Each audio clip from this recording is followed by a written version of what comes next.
আজকের এই ভিডিওতে আপনাদের সরকারি 5টি অ্যাপের কথা বলবো। সেই অ্যাপগুলো কিন্তু সবার মোবাইলে থাকা অবশ্যই প্রয়োজন। যদি আপনি গভর্নমেন্টের বিভিন্ন রকম যে সার্ভিসের লাভ উঠাতে চান অথবা বিভিন্ন রকম সরকারি সুবিধা পেতে চান, তো সেক্ষেত্রে কিন্তু এই 5টি অ্যাপ কিন্তু আপনার মোবাইলে থাকা অবশ্যই প্রয়োজন। তো এই অ্যাপের মাধ্যমে আপনি কিন্তু গভর্নমেন্টের বিভিন্ন রকম স্কিমের জন্য এবং বিভিন্ন রকম সার্ভিসের জন্য বাড়িতে বসে আপনি অ্যাপ্লিকেশন কিন্তু করতে পারবেন এবং তার বেনিফিট কিন্তু সরাসরি আপনি পেয়ে যাবেন। তো কি সেই 5টি অ্যাপ অথবা সেটা কিভাবে ডাউনলোড করবেন অথবা সেই অ্যাপের কি কি বেনিফিট রয়েছে সেটা কিন্তু আজকের ভিডিওতে আপনাদের স্টেপ বাই স্টেপ দেখাবো। সেই জন্য ভিডিওটা প্রথম থেকে শেষ পর্যন্ত অবশ্যই দেখবেন মনোযোগ সহকারে, এবং আমাদের চ্যানেলে প্রথমবার ভিজিট করে থাকলে আমাদের চ্যানেলটিকে সাবস্ক্রাইব করে রাখুন এবং পাশে থাকা বেল আইকনটিকে অন করে রাখুন, কারণ আমরা এরকম রিলেটেড নিত্য ভিডিও নিয়ে আসি। তো চলুন আজকে ভিডিওটা শুরু করা যাক। তো এখানে বলা আছে গভর্নমেন্ট অ্যাপ। ফোনে রাখুন এই 5টি সরকারি অ্যাপ, বাড়ি থেকে মিটবে অনেক ধরনের সমস্যা। তো এবার এই 5টি অ্যাপ কি কি সেটা জানার জন্য কিন্তু ভিডিওটা প্রথম থেকে শেষ পর্যন্ত কিন্তু অবশ্যই দেখবেন, ঠিক আছে। এই অ্যাপগুলির মাধ্যমে আপনি কিন্তু বিভিন্ন রকমের বেনিফিট কিন্তু বাড়ি বসেই কিন্তু পেয়ে যাবেন। এবার যদি আপনি নিচের দিকে আসেন, নিচের দিকে আসার পর এখানে কিন্তু বলা হয়েছে যে আজকাল স্মার্টফোনের মাধ্যমে অনেক কাজ করা যায়। অ্যাপ্লিকেশনগুলি থেকে টিকিট বুকিং থেকে শুরু করে বিভিন্ন রকম লেনদেনের কাজ কিন্তু করা হয়। তো সেই জন্য বর্তমানে ভারত সরকারের পক্ষ থেকে নাগরিকদের সুযোগের জন্য ভারত সরকার বহু সময় কিন্তু বহু রকমের অ্যাপ কিন্তু লঞ্চ করে থাকে। তো প্রথম যে অ্যাপটার কথা বলবো সেটা হচ্ছে এম পরিবহন অ্যাপ। তো ইউজারদের এই অ্যাপটি কিন্তু অবশ্যই ফোনে রাখতে হবে। এর সাহায্যে আপনি ড্রাইভিং লাইসেন্স এবং গাড়ির রেজিস্ট্রেশন সার্টিফিকেট কপি তৈরি করতে পারবেন এবং কিন্তু গাড়ির ডিটেলস কিন্তু এখান থেকে আপনি চেক করতে পারবেন, এবং কোন রকম যদি গাড়ির ট্যাক্স এই অ্যাপের মাধ্যমে কিন্তু আপনি সেই ট্যাক্সটা আপনি পে করতে পারবেন। এছাড়াও কিন্তু আরসির মতো গুরুত্বপূর্ণ নথি এই অ্যাপে কিন্তু থাকবে। সেই জন্য কিন্তু যাদের গাড়ি রয়েছে তারা কিন্তু অবশ্যই এই অ্যাপটি কিন্তু মোবাইলে অবশ্যই রাখবেন। দেখতে পাচ্ছেন এই যে অ্যাপটি, এই অ্যাপটি কিন্তু মোবাইল থেকে গুগল প্লে স্টোর থেকে আপনি ইনস্টল করে নেবেন।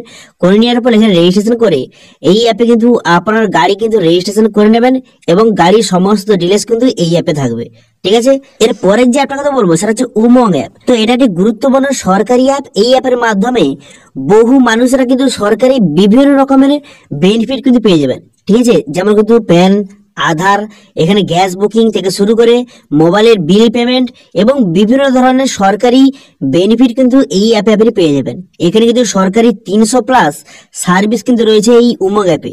সেই জন্য সবাই অবশ্যই এই অ্যাপটি কিন্তু মোবাইলে অবশ্যই রাখবেন, ঠিক আছে। গভর্নমেন্টের বিভিন্ন রকম সুযোগ সুবিধা পাওয়ার জন্য এই অ্যাপে কিন্তু বর্তমানে গভর্নমেন্টের নতুন নতুন সার্ভিস কিন্তু এখানে অ্যাড করা হয়। এবার গভর্নমেন্টের বিভিন্ন রকম সার্ভিসের জন্য অ্যাপ্লিকেশন করার জন্য এই অ্যাপটি অবশ্যই কিন্তু মোবাইলে রাখতে হবে, ঠিক আছে, বোঝা গেল।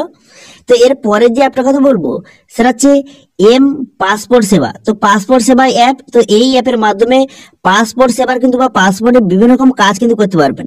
যেরকম কিন্তু আপনি নতুন পাসপোর্টের জন্য অ্যাপ্লিকেশন করতে পারবেন, পাসপোর্ট রিনিউয়াল করতে পারবেন এবং পাসপোর্ট যে আপনি অ্যাপ্লিকেশন করার পর তার স্ট্যাটাস চেক করতে পারবেন এবং বিভিন্ন রকম ইনকোয়ারি কিন্তু করতে পারবেন এই অ্যাপের মাধ্যমে।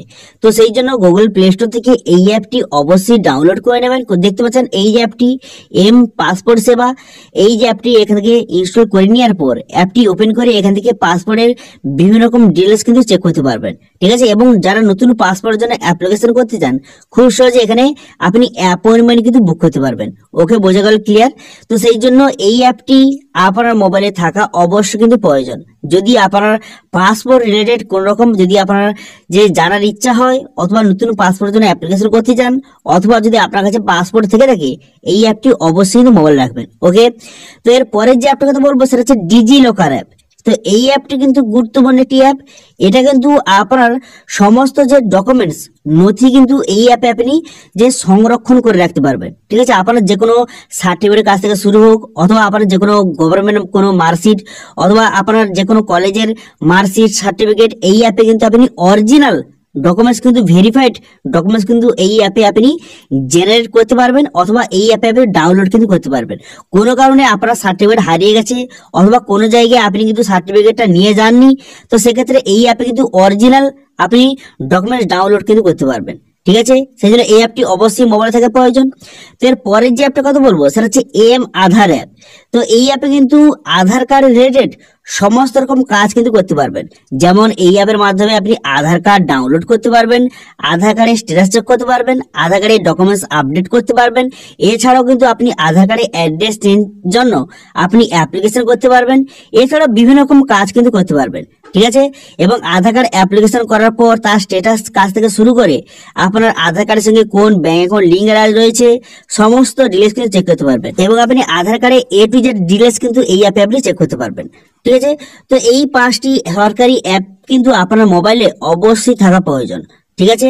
তো এই 5টি অ্যাপের মধ্যে কোন অ্যাপগুলি আপনার মোবাইলে রয়েছে অবশ্যই কিন্তু কমেন্টে জানাবেন। এবং আজকে ভিডিও ভালো লেগে থাকলে ভিডিওকে লাইক করে দেবেন এবং ভিডিও কিন্তু বন্ধুর সঙ্গে শেয়ার করে দেবেন। এবং আমাদের চ্যানেলে প্রথমবার ভিডিও করে থাকলে আমাদের চ্যানেলটিকে সাবস্ক্রাইব করে রাখুন এবং পাশে থাকা বেল আইকনটিকে অন করে রাখুন, কারণ আমরা এরকম রিলেটেড নিত্য ভিডিও নিয়ে আসি। আজকে ভিডিওটা এই পর্যন্ত দেখা হচ্ছে নেক্সট ভিডিওতে। Thank you.